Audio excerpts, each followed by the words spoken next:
orang yang nonton Liga 2 pasti akan lebih banyak. Mungkin dulu orang lihat Liga 2 itu embel-embelnya Liga 1 ya.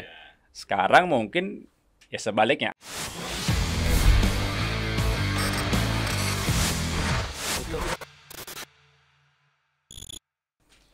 Geliat sepak bola Indonesia mulai bangkit kembali dan terlihat sangat optimis.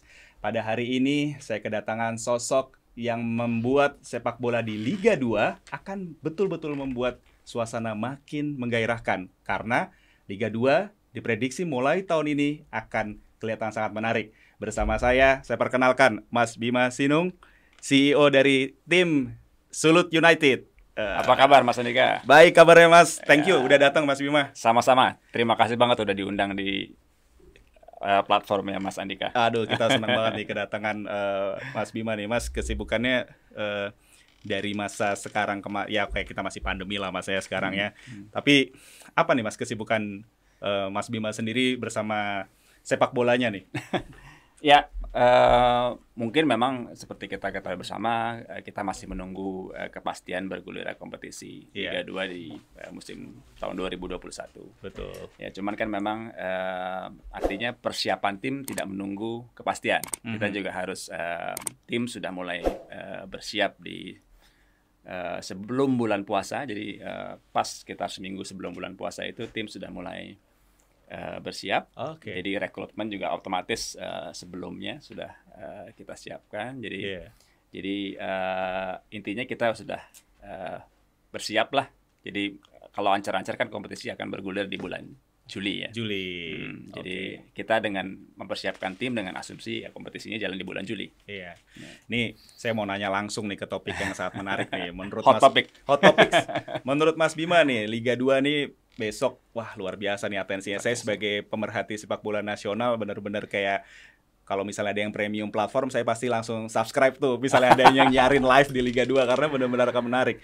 Ini ada apa gerangan nih Mas? Maksudnya reaksi Mas Bima juga ketika melihat pergerakan investor nih. Ya, memang terus terang apa yang terjadi di Liga 2 2021 ini suatu anomali juga ya. Artinya di tengah situasi pandemi yang masih terjadi, tapi justru terjadi beberapa pergantian kepemilikan yang diambil oleh orang-orang yang boleh dibilang high profile. Betul. Gitu. Ini memang kalau ini masih analisa saya ya, saya kenapa Liga 2 gitu, kenapa nggak Liga 1?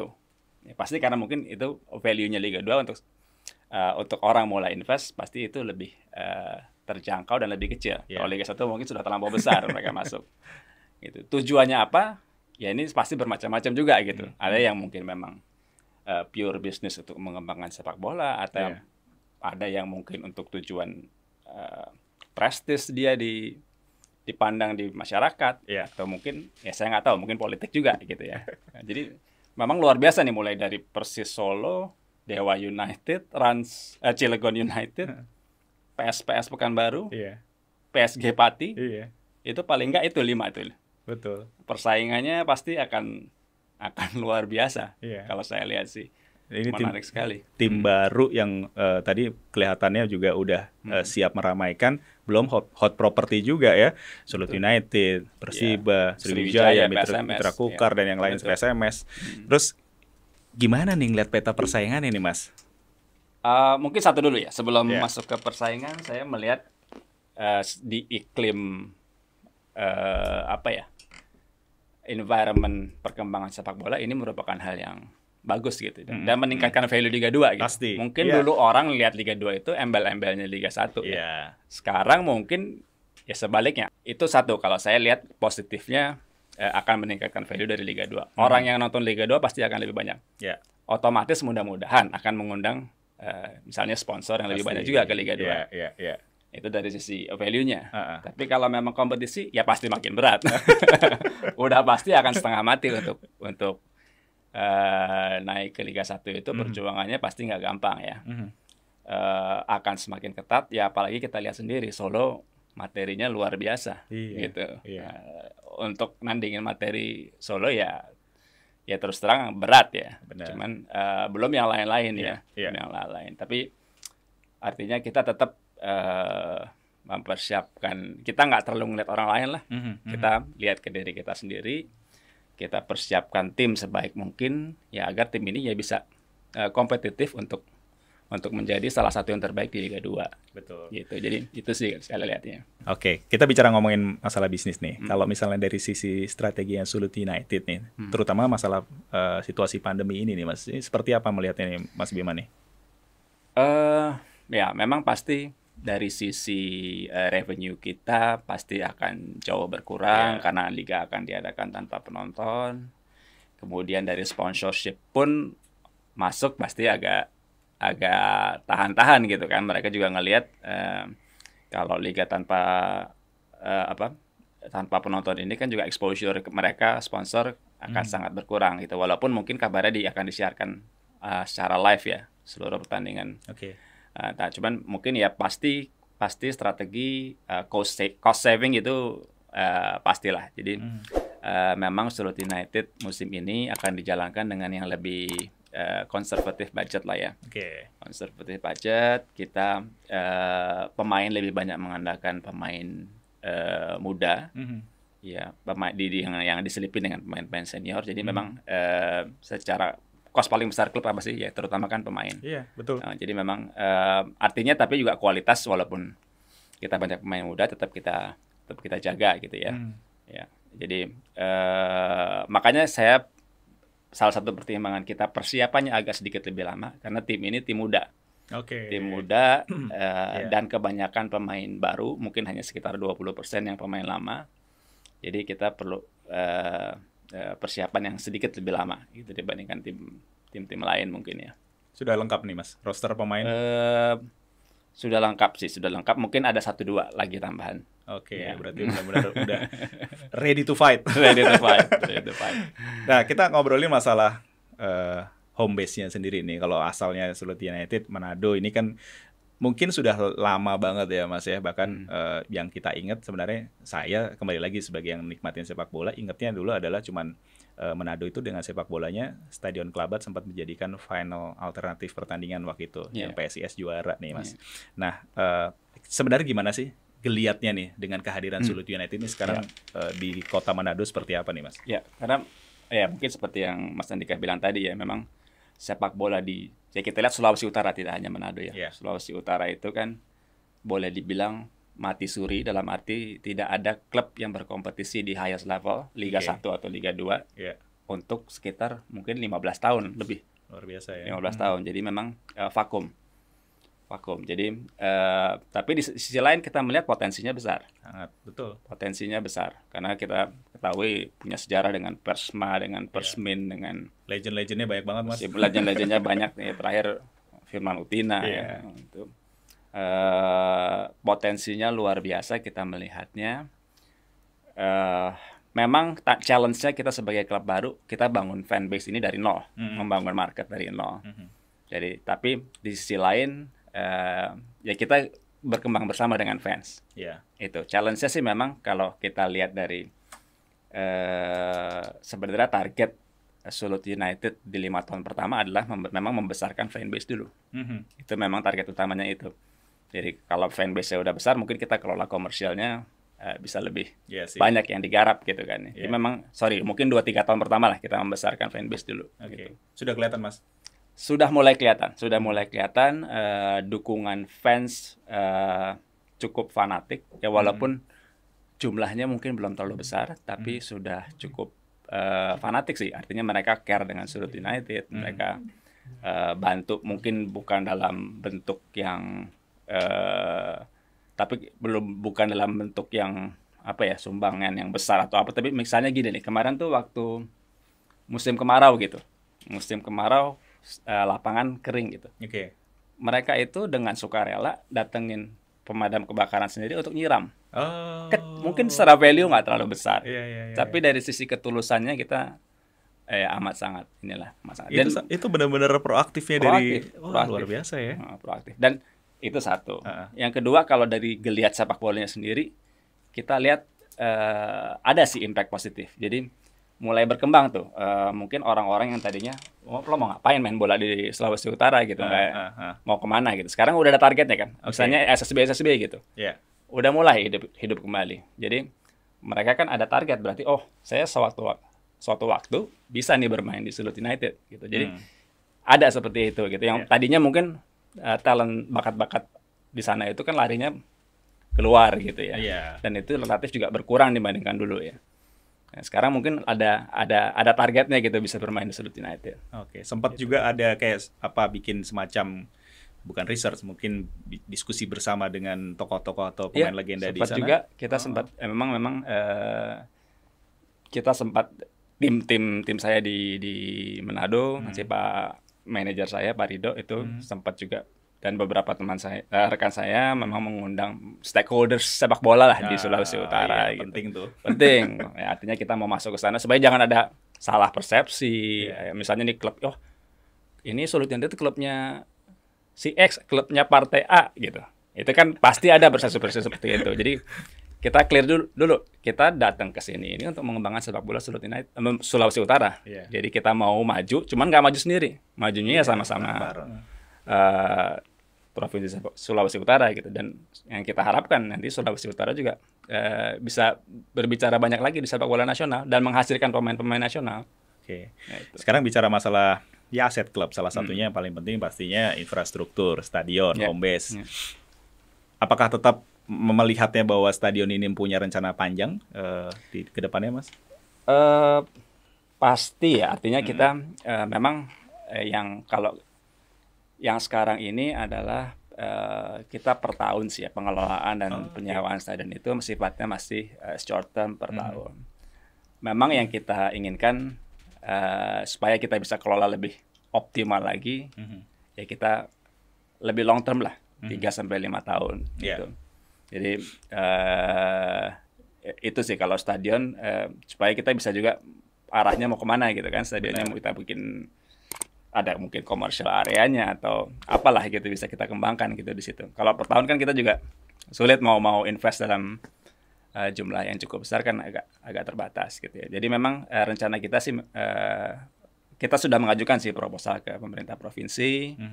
Ya mungkin pasti pertimbangannya kan banyak kan ya, ini kan karena aset negara boleh dibilang kan. Dikelola oleh kita ya, timbal baliknya apa gitu segala itu mungkin kan ya pasti mereka mempertimbangkan juga gitu. Iya, betul. Nah, sepak bola ini kan juga menjadi salah satu aset penting di kota di Indonesia ya, Mas nih.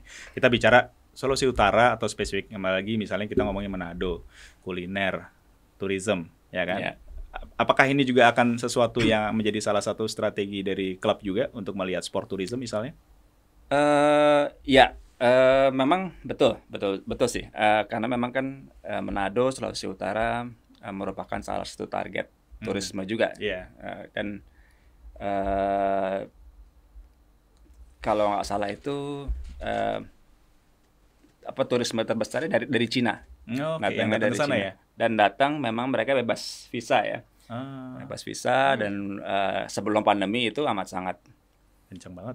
Kencang gitu. Dan potensi Sulawesi Utara sebagai daerah wisata ya selain turis dari luar juga lokal juga ada gitu ya. Dan memang potensinya kan luar biasa ya makanan atau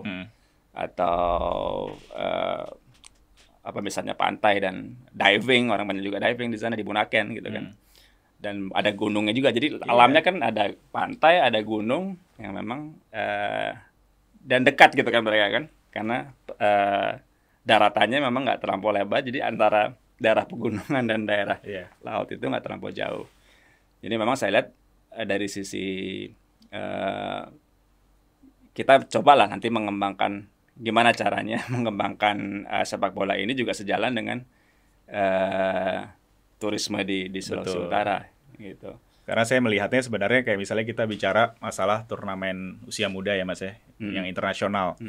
SSB kita tuh larinya biasanya ke Singapura, kan. Nah, ini kan sebenarnya menyedihkan gitu. Nah, kita butuh peran serta juga dari klub-klub di seluruh Indonesia ini. Memang faktornya kadang-kadang jarak negara kita kejauhan, tapi kan ya daripada keluar negeri mendingan kita kerjasama dengan klub lokal, sekaligus tourism. Nah, bicara masalah sedikit pembinaan, klub-klub yang lain juga mulai fokus nih Mas nih, bentuk dari sisi apalagi udah ada Elite Pro. Strategi apa nih Mas Sulut United di usia mudanya nih? Betul. mungkin ini sejalan dengan apa yang tadi saya bilang bahwa keberadaan Sulut United ini harus membuat sepak bola di Sulawesi Utara juga maju gitu. Artinya apa? Ya kita harus mengembangkan grassroots football dan sepak bola usia dini. Itu pasti. tidak bisa dihindari dan memang kita rasakan penting. Jadi memang tahun ini kita sudah mulai launching lah Sulut United Football Academy. Jadi ini salah satu upaya kita untuk menciptakan lah talent-talent baru yang datang dari Sulawesi Utara khususnya. Cuman kita juga membuka nanti. Mungkin nanti larinya ke Indonesia Timur, ke Maluku. Pasti, Maluku, Ambon itu kan juga membantu secara geografis letaknya nggak terlampau jauh dibandingkan Sulawesi Utara dan bakatnya juga luar biasa. Gitu. Jadi memang kita sudah mulai Sulut United Football Academy, walaupun mungkin konsepnya sekarang kita mulai dari soccer school dulu. Ya, kita mulai dari soccer school, mungkin tahun depan kita akan mulai dengan full academy-nya. Oke. Mas Bima, saya tertarik juga nih banyak leaders di klub sepak bola muda-muda, canggih-canggih, keren-keren termasuk Mas Bima nih. Mau tahu nih sebenarnya bagaimana sih sebenarnya karakter Mas Bima nih dalam memimpin Sulut United nih? Karena boleh dikatakan dari sisi culture setiap daerah itu kan beda-beda ya di Indonesia gitu. Gimana sih Mas ngeliatnya Mas? Artinya gini, kalau saya melihat mungkin leadership style juga orang-orang juga berbeda-beda. Ya. Kalau saya kan sifatnya saya menganut open leadership, artinya saya terbuka terhadap opini dari tim gitu. Artinya saya pendapat saya bukan yang pasti benar. Jadi go challenge me if you have any other opinion. Ya, itu itu yang saya ciptakan. Ya, jadi tapi once kita putuskan ya udah kita jalankan. Jadi sebenarnya leadership style saya sih seperti itu. Jadi menciptakan jadi orang juga berani berpendapat, berani beropini, akan lahir leader-leader baru. Gitu. Jadi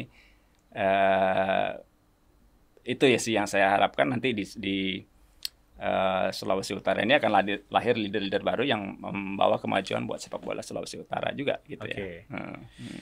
Oke, ini menarik nih masalahnya, soalnya apalagi kalau misalnya kita bicara semuanya sekarang bisa langsung komunikasi, Mas. Apalagi kalau misalnya Mas Bima juga punya sosial media. Ya. Nah, itu kan juga bisa melihat bahwa supporter juga pasti akan bisa komunikasi. Nah, kalau misalnya kita bicara sekarang otomatis menentukan nih arah perahu besarnya Sulut United ini. Target jangka pendek dan jangka panjang Sulut United apa sih, Mas? Kita ngomong mungkin jangka panjangnya dulu ya. Jadi kita punya namanya 5 years roadmap lah, whatever you call it lah. Rencana jangka panjang itu 5 years. Of course, kalau secara tim kita mau in 5 years, our team will compete in Liga 1 lah, pasti. For sure.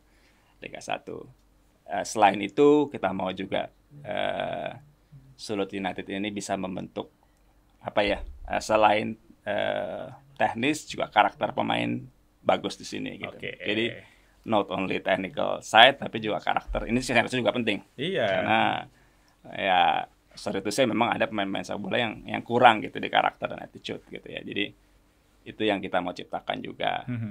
Kemudian dari sisi teknis ya. Ya kemudian juga lahir ya academy ini saya yang saya inginkan di 5 tahun ke depan akan lahir academy yang menghasilkan pemain-pemain profesional yang siap untuk bermain secara profesional baik untuk Sulut United atau mungkin buat klub lain juga gitu. Jadi tidak hanya sumbernya dari Sulawesi Utara tapi mungkin juga Indonesia bagian timur secara lebih luas. Nah, ini yang rencana ke depan saya itu secara teknis. Ya mungkin kalau secara financial in 5 years hopefully kita bisa financially independent. Ini yang challenge juga gitu kan. Karena boleh dibilang selama ini ya jarang lah klub sepak bola yang mulai bisa financially independent tanpa support dari shareholders yang terus-menerus gitu, bisa berdiri sendiri. Ini yang saya harapkan secara financial ya. Gitu. Dan secara governance juga. Jadi klub kita juga saya harapkan kita kenal ada yang namanya club licensing, AFC club licensing. Sekarang juga PSSI mulai memberlakukan national club licensing. Saya dengar mulai 2021. Itu juga kita mengarah ke situ. Harus ada roadmap ke situ. Gitu. Jadi saya sudah mulai diskusi juga dengan PSSI. Jadi walaupun mungkin ini Liga 2 belum prioritas, tapi saya mau terlibat. Jadi mulai sekarang kita membiasakan diri apa aja persyaratannya sudah mulai coba kita penuhi dari sekarang. Betul. Jadi pada saat memang nanti mungkin 2 tahun lagi ya kita sudah ready, udah siap gitu.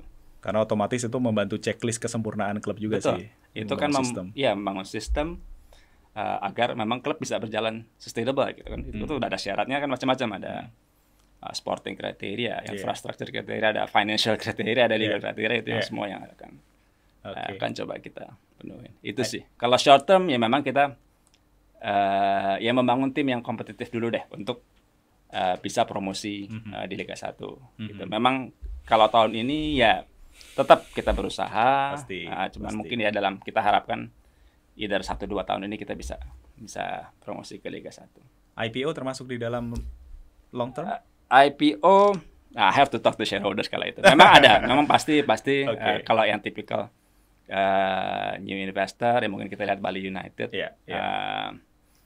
itu kan sudah IPO juga ya. Pasti kalau dari sisi shareholders memang mau mengoptimalkan juga ininya investment mereka di klub bola ini.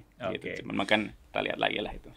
Mas, ini Sulawesi Utara ini juga dan Manado banyak sekali pemain-pemain legend yang lahir di sana gitu ya. Tadi kita sempat bicarakan Firman Utina, Stanley Mamuaya zaman dulu, Francis Wewengkang, Joy Sorongan segala macam. Nah, di tim sekarang nih Mas misalnya, seberapa banyak putra daerah dan juga sebenarnya gimana sih bakat-bakat mereka itu?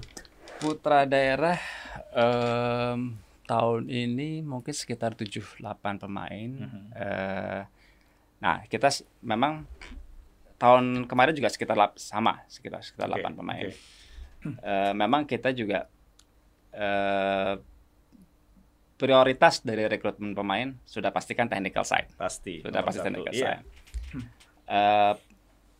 Pemain lokal akhirnya tetap kita usahakan mendapatkan tempat di sana. Cuman kan kita juga kalau kualitasnya belum memenuhi syarat, kita juga susah gitu. Jadi selain 7 pemain ini kita juga ada yang namanya pemain magang. Jadi ini pemain usia muda mungkin 18 tahun, 19 tahun. Mungkin mereka sudah menimba ilmu di akademi di luar Sulawesi Utara. Kita kasih kesempatan untuk magang dan ikut berlatih. Ini ada 3 orang. 3 orang yang kemarin lolos seleksi untuk ikut magang di kita. Jadi mungkin kita lihat lagi nanti dari 3 ini mungkin ada beberapa yang juga kita ikut daftarkan di kompetisi. Gitu. Jadi ya itu tadi kita untuk mengkatrol kualitas. Memang boleh dibilang gimana ya? Kalau dibilang tertinggal, bakatnya ada. Bakatnya ada, secara fisik kuat, secara teknik mungkin bagus, larinya kuat, stamina bagus. Tapi apa ya boleh dibilang kematangannya ya. Mungkin karena tidak mendapatkan pelatihan sepak bola yang proper dari usia muda, mainnya masih agak mentah gitu ya. Jadi mungkin beda dengan pemain-pemain muda yang datang dari Pulau Jawa yang memang dari kecil udah terbiasa dengan kompetisi-kompetisi yang teratur. Jadi memang kalau dibilang tertinggal mungkin memang perlu di-accelerate lagi lah untuk ini yang kita dorong sih sebenarnya, yang kita mau, makanya ada football academy dan segala macamnya. Kita nggak mau kita mau catch up lah dengan bakat-bakat lain di daerah lain gitu ya. Gitu. Ini diskusi yang menarik sih Mas, nggak kerasa juga udah cukup banyak pertanyaan dan sedikit memberikan banyak pencerahan lah ya untuk dari sudut United nih. Terakhir sih Mas, pertanyaan yang mungkin betul-betul bisa dikemukakan oleh Mas Bima nih, harapan untuk sepak bola Indonesia nih apa sih Mas? Gini, panjang apa kok? Closingnya itu. Harapan gini, salah satu alasan keterlibatan ya saya dan mungkin orang-orang lain di sepak bola nasional adalah berharap sepak bola kita di suatu saat akan berdiri sejajar dengan, nggak usah muluk-muluk Eropa deh. Mungkin kita lihat ya menjadi yang terdepan, salah satu yang terdepan di Asia. Ya. Jadi kalau kita melihat potensi kan, potensi market ya, luar biasa. Sangat. Gitu. Kenapa tidak tercermin di prestasi dan lain-lain gitu? Ini kan question, ya pertanyaan juga buat kita semua gitu. Ya, kita nggak usah lah menunjuk ke orang lain atau apa. Betul. Kita jalani apa yang under control kita. Ya berarti kita mulai dari klub masing-masing aja. Kalau saya sih melihatnya begitu ya. Jadi kita nggak usah lah salahkan federasi atau salahkan apa, ya kita mulai dari diri kita sendiri dulu. Kalau saya melihatnya begitu. Ya harapannya kita tumbuh bersama, sepak bola menjadi suatu ekosistem yang sehat, baik secara keuangan dan secara sepak bolanya, sehingga ujungnya pasti prestasi yang kita harapin. Angan-angan saya ya suatu saat mungkin tim sepak bola Indonesia bisa berkompetisi di highest level, World Cup, let's say. Gitu. Betul. Itu pasti ya, dan saya tuh yakin harapan banyak orang di Indonesia gitu ya. Jadi itu sih saya tujuannya, ujung-ujungnya apa sih? Memajukan sepak bola Indonesia, saya terlibat di sini. Betul. Gitu. Dan semua provinsi termasuk Sulut United bisa akhirnya juga memberikan peranan penting juga. Ya dari sisi kompetisi, klubnya independen, otomatis akhirnya nyumbangin pemain ke timnas kan Mas, kan? Yang akhirnya bisa diisi dari pemain-pemain seluruh Nusantara. Luar biasa sih Mas Bima Vinung. Thank you banget Mas, Mas sudah hadir di Akurasi TV ngobrolin tentang profil Sulut United. Tentunya pasti akan memberikan pencerahan lebih banyak lagi untuk masyarakat Sulawesi Utara. Saya ucapkan, saya akan nonton Mas, pasti Sulut United akan dilihat. Good luck untuk Liga 2. Moga-moga semua pandemi segera berakhir, kondisinya normal, bisnis bagus, prestasi datang dengan sendirinya nanti. Mas. Oke. Thank you Mas. Thank you Mas Andika.